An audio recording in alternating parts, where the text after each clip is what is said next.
الحمد لله رب العالمين وصلى الله وسلم وبارك على نبينا محمد وعلى آله وصحبه أجمعين. Assalamu alaikum wa rahmatullahi wa barakatuh.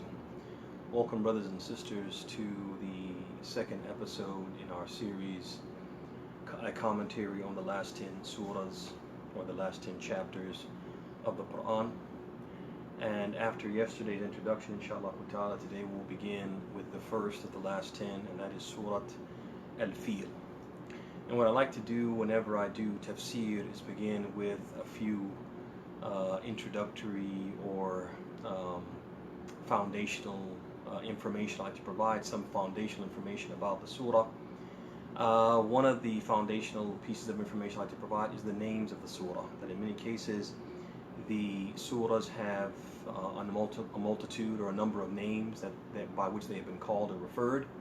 And the names of this surah are two, Al-Feel and Alam Tara. And these two names, they come from the first, or the mention of these words in the first ayah, the first verse of the surah, and also from the incident that the surah alludes to. So in the beginning of the surah, Allah subhanahu wa ta'ala says, Alam tara kayfa, have you not witnessed how? And that's where the word Alam tara, or the title Alam tara, comes from. And he also goes on to say Ashab al-Feel, the companions of the elephant. And so al-Feel, which is the second common name by which the surah is referred, is also mentioned there. These names are apparently ijtihadi, which means that the scholars after the period of the companions, Ridwanullahi ta'ala alayhim, routinely referred to this chapter using one or both of these two names, and gradually over time their use became widespread and readily accepted.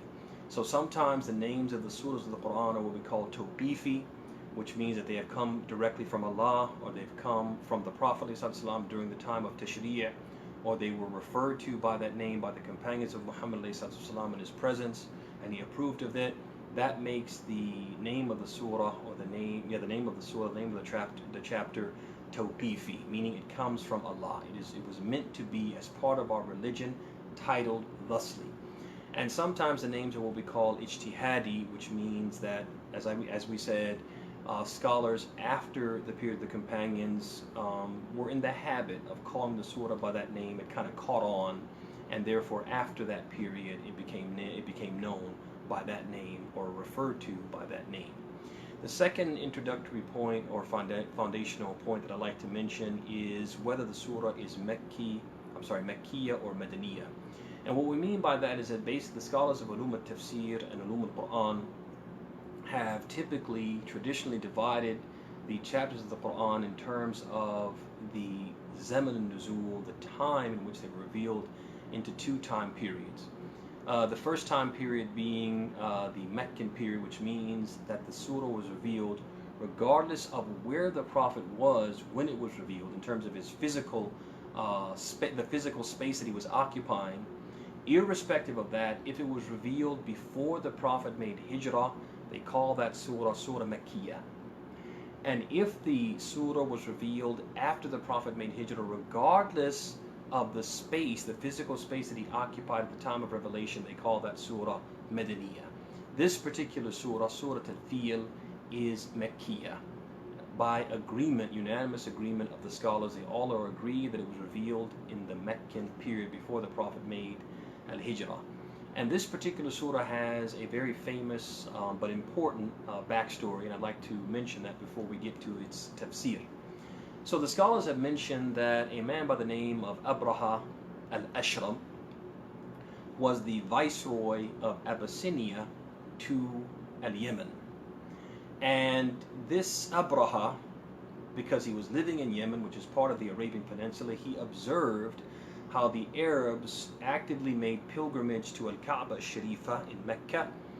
And every year they would have this annual pilgrimage. All these Arabs from all over the peninsula would come to Mecca. They would stay there for several days. They would worship, etc., and they would spend lots of money in the course of that. So he saw all of the revenue that the annual pilgrimage generated for the Meccans. And he also, in addition to that, he saw the prestige and the status that it earned them amongst the Arabs. And so he decided to build this grand church in Sana'a, in Yemen, and invite the Arabs to make pilgrimage to this church instead. A man from the tribe of Bani Kinana, when he heard about this, he became angry. And so he traveled to Yemen, and he entered the church that was built by Abd'Llah under the cloak of darkness. He defecated in the church, and he took his excrement and smeared it on the walls of the church. Now, upon becoming aware of this, Abd'Llah, of course, he was very angry, and he wanted to get his revenge, so he assembled a massive army of 60,000 soldiers with the intention of invading Mecca and demolishing the Kaaba in retaliation for what this Kinani, this man from Kinana, what he had done to his church. The army that Abd'Llah assembled, we said 60,000 soldiers, that's a massive army, but in addition to that, he had assembled also a collection of elephants, several elephants, and the biggest one of them that was set to lead the charge was the one that Abd'Llah set aside for himself, that he physically wanted to use this elephant and the other elephants to demolish the Kaaba. So when they marched on and when they reached Mecca, Abd'Llah's men seized some property. As soon as they landed in Mecca, they seized some of the property and belongings, some of the livestock, etc., of some of the Meccans. And among the livestock and property that they seized were some camels which belonged to the Prophet's grandfather, Abdul-Muttalib. Abd'Llah instructed one of his men to inquire about the Meccan nobility and to summon the most honored and respected chief amongst the Meccans. So he basically told his messenger, he said, go ask about their nobility, find the most noble, respected, high-ranking chief, and tell him that we have not come to fight, but merely to demolish this house of worship. We've come to exact retribution. We've come to retaliate for what was done to our church. And once we retaliate, we will leave. If nobody fights us or opposes us, we won't fight anyone. When Abd'Llah's messenger came to Abdul-Muttalib, the highest ranking chief of Quraysh, Abdul-Muttalib, he said to the messenger, we have no intentions to fight, and we do not have the ability to mount a defense. This is a small city of commerce. We're not able to fight an army of 60,000 people, so you have nothing to worry about as far as that's concerned. We will not stand between him, Abd'Llah, and what he has come to do. Verily, this is Allah's sacred house and the house of his dear friend Abraham. If Allah sees fit to prevent him from achieving his objective, it is his house and sanctuary. And if he allows him to demolish it, there is nothing that we can do to stop him. So Abdul-Muttalib made it clear we have no intention to resist. And Abdul-Muttalib was then taken to Abd'Llah himself, who was very impressed with the Prophet's grandfather. He honored and respected him and even offered to grant him whatever he requested. So Abdul-Muttalib had audience with Abd'Llah, and Abd'Llah said, I'm really impressed with you, I like you, and you tell me what you want and I will do it for you. You make a request and I will grant it. So Abdul-Muttalib requested that Abd'Llah return the camels he had seized. Hey, you took some camels when you first arrived in Mecca. Those camels belong to me. I want you to give me my camels back. And this angered Abd'Llah. I offered to grant you any request, and rather than beg me not to demolish your house of worship, you ask me for some camels, Abd'Llah said. To which Abdul-Muttalib replied. He said, I am the owner of these camels. I have to protect them. They're my property. I have to take care of them. And this house has a Lord, and he will surely protect it. This is the words of who? Abdul-Muttalib, who was a mushrik. He was an idolater. But he said this house has a Lord, and he's going to protect it. And he didn't mean Al-Lat wal-Uzza.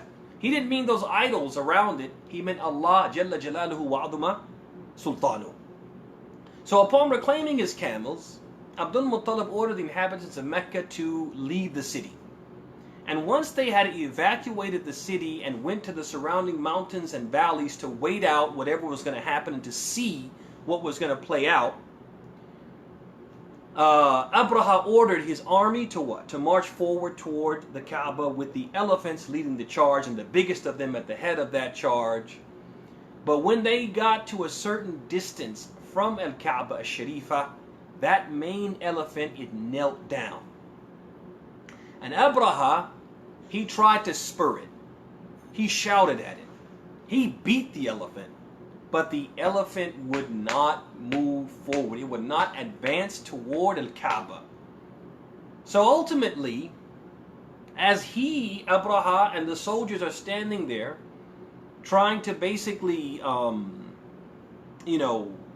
as Abraha struggled with the elephant and couldn't get the elephant to move, unless he turned it away from the Kaaba. If he turned it to the north, toward Syria, it would move. Toward the south, toward Yemen, it would move. Toward the east, it would move. But if he turned it toward the west, toward Al-Kaaba, it would not move. So as Abraha struggled with that elephant to get it to move, and the soldiers looked on, waiting to see what was going to happen, Allah subhanahu wa ta'ala sent birds that pelted his army with stones. And the stones would strike each man on the top of his head and drill through his body until it exited from his backside. The entire army was killed in this way, mowed down and scattered about in a way that resembled vegetation eaten by grazing animals. So imagine if there was a field and animals were set loose, sheep or cows were set loose on that field, and they ate and they ate and they ate. What would that field look like after they had what? They had gone through it. That's how the men looked. Just body parts here and there scattered about like what? Like something had what? Had eaten away at them, but what it was in reality was birds with small stones that pelted them and killed them and annihilated them in this way. And it is this incident, brothers and sisters, that is referenced by Allah subhanahu wa ta'ala when he says in the opening of the surah, Alam tara kayfa fa'ala rabbuka bi ashab al-fil. Have you not seen, considered, or been told how your Lord dealt with the companions of the elephant? Remember, brothers and sisters, that this surah was revealed in the Meccan period when the Messenger of Allah sallallahu alaihi wasallam faced strong opposition from the pagan Arabs, and many of his followers were persecuted, and some of them were even killed for their beliefs.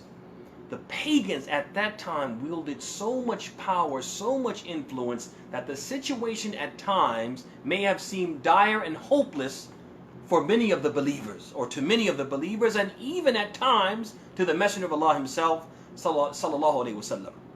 So Allah subhanahu wa ta'ala, he revealed this chapter, the chapter of Al-Fil, to console the Prophet sallallahu alaihi wasallam and the believers, and to remind them and the pagans, as if to say, Allah is almighty, his might is irresistible, his retribution is swift, and his ability to defend and avenge his messenger and the believers is indisputable. Have you not seen with your own eyes? And some of the people living at that time had actually witnessed the incident of Al-Fil. They witnessed it.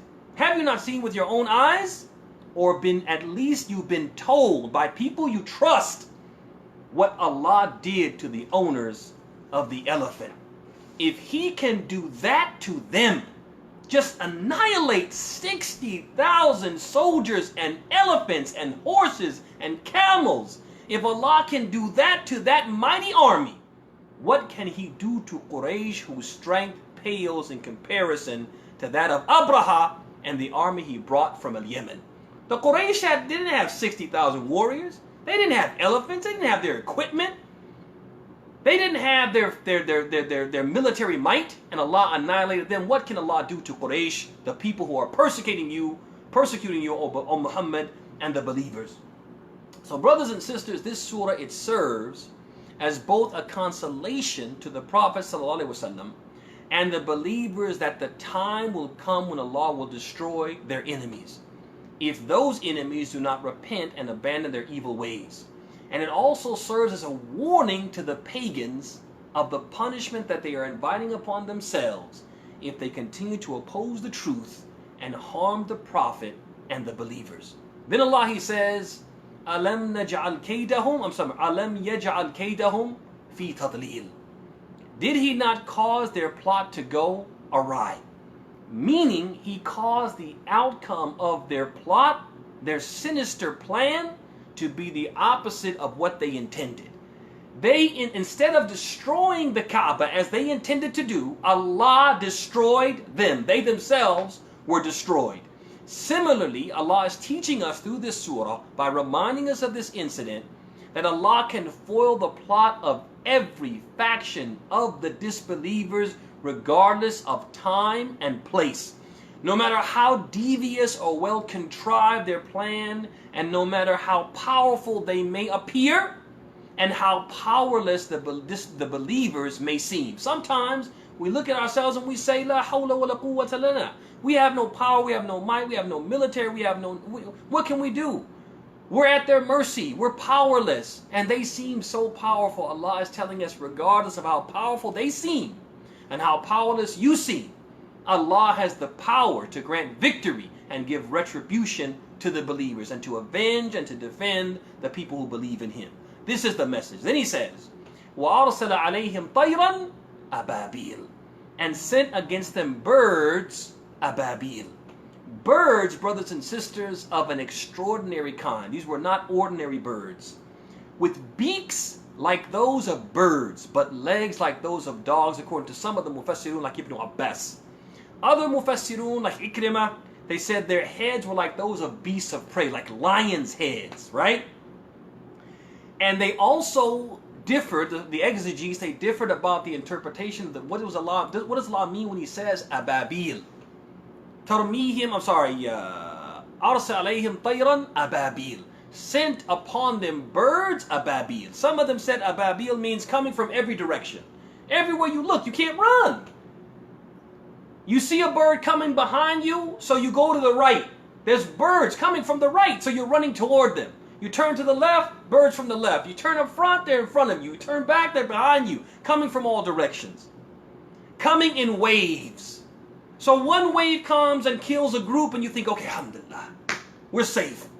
Allah got them, but He spared us. And then another wave would come and kill that group. And another wave would come and kill another group. Also, some of them said, ababil means kathir, an exceedingly large bird, so many that the sky gets dark, like it's like clouds are moving in. But it's not clouds, it's just a flock so huge that it blocks out the sun.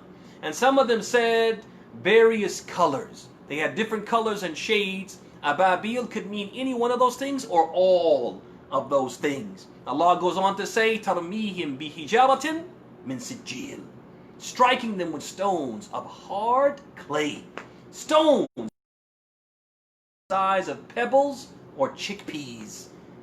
But these stones, these little bitty stones, they killed whoever they struck, striking a person in the head, drilling through his body, and exiting from his backside. Each stone is said to have bared the name of the person that it struck and subsequently killed.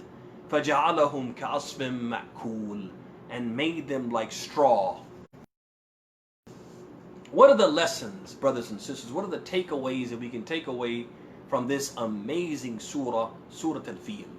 Number one, brothers and sisters, the pagans of Arabia, they believed in Allah and His Lordship.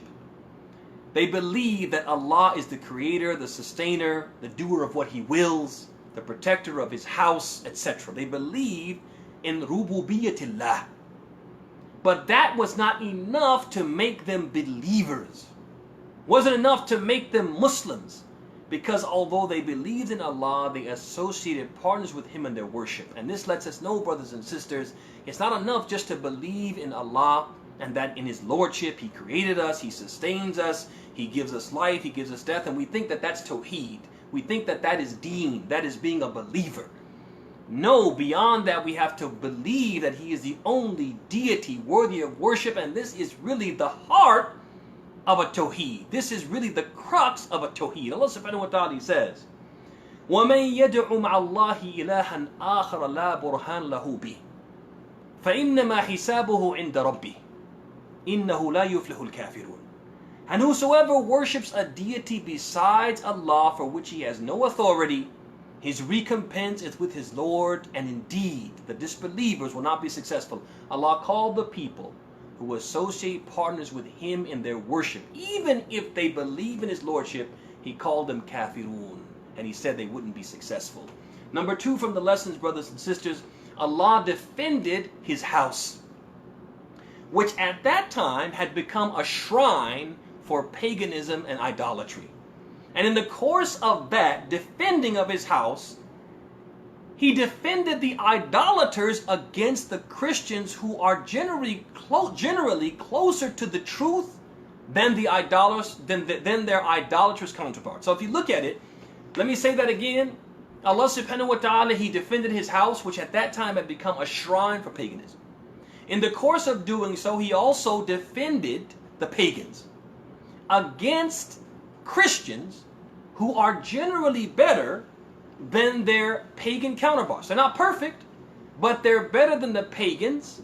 Because why? They have a divinely revealed religion. We know this is true. Why? Because Allah subhanahu wa ta'ala gave them a special status in the Quran.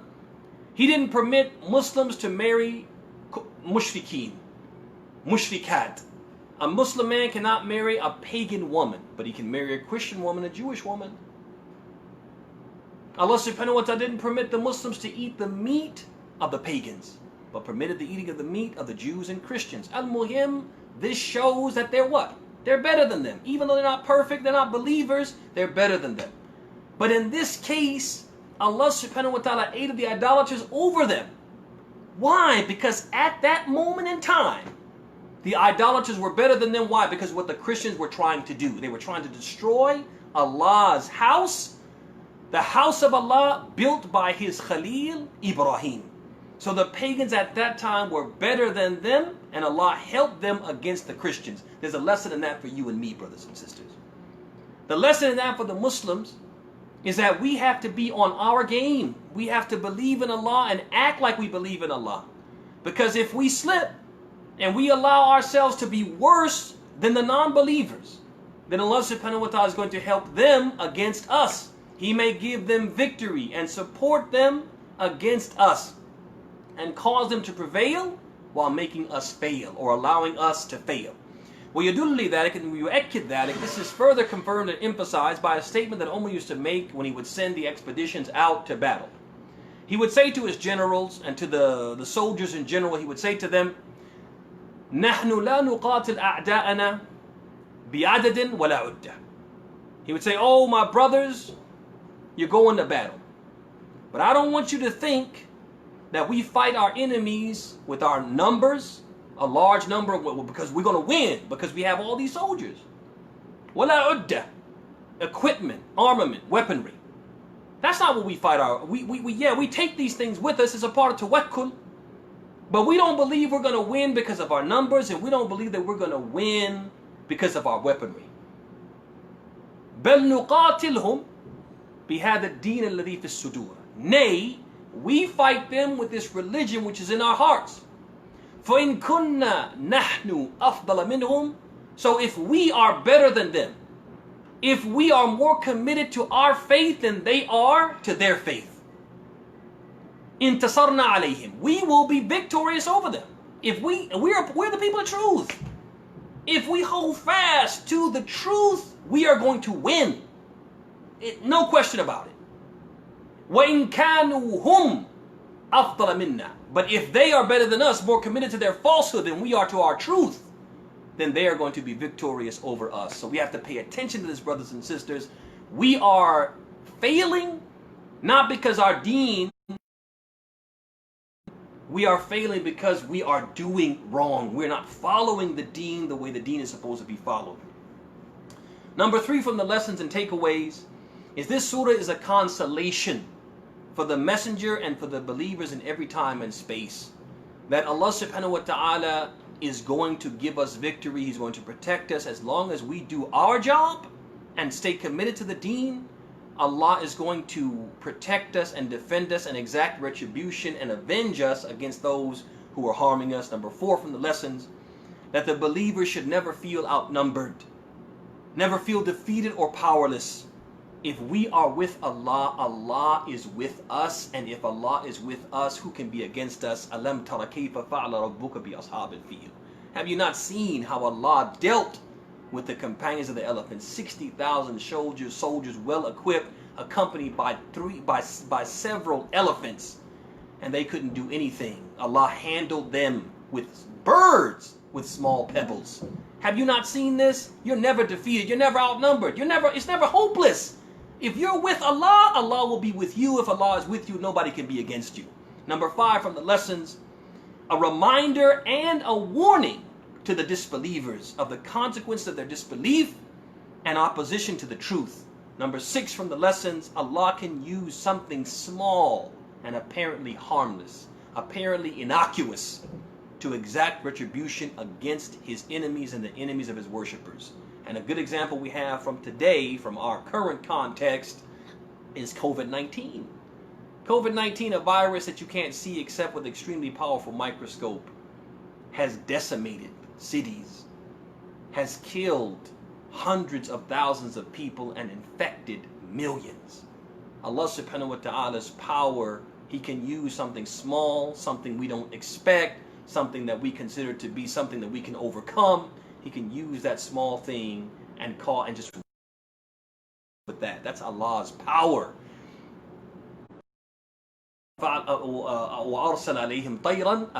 He sent upon them birds. They were just birds, man. Birds with what? With pebbles, and wiped them out. And last but not least, a display. One of the surah, the power of Allah and His limitless ability to do whatever do whatever He wills. One thing that we see from this display of power, it shows us that Allah's ability to do whatever He wills is limitless. It is unparalleled.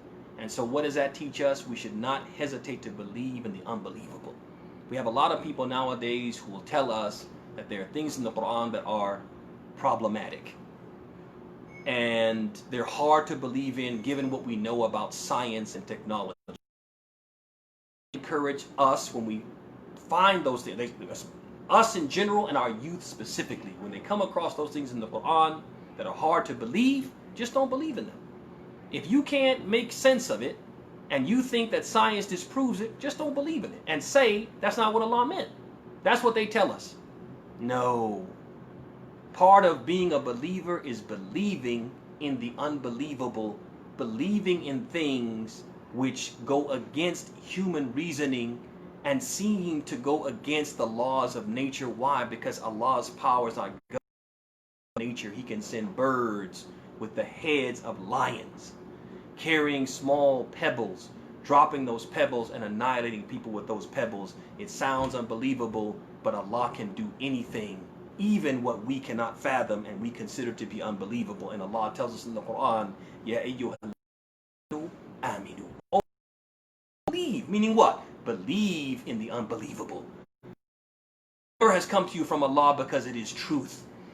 Also, the second thing that we see, or is this surah is a display of, is Allah's limitless ability to exact retribution, to avenge, to take his revenge.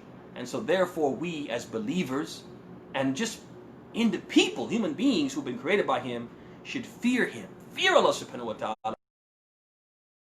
Feared. We need to stop being the people who fear of Allah subhanahu wa ta'ala. Allah is showing us time and time again in the Quran that He is being feared. We shouldn't just fear Allah. We should also love Allah. We should also have hope of Allah's mercy. We have to combine all of these emotions, but we shouldn't be the people who lack or are void the fear of Allah. Allah wants to be feared. Ya ayyuhalladhina amanu taqullaha. O you who believe, fear Allah. Allah subhanahu wa ta'ala describes the prophets. وَكَانُوا يَدْعُونَنَا رَغَبًا وَرَهَبًا. They used to call out of hope and out of fear. Allah praises them for fearing Him. May Allah subhanahu wa ta'ala make us from those who listen to the talk and follow the best of it. May He make us from those who He teaches beneficial knowledge and who He benefits through that knowledge by making us from those who practice it.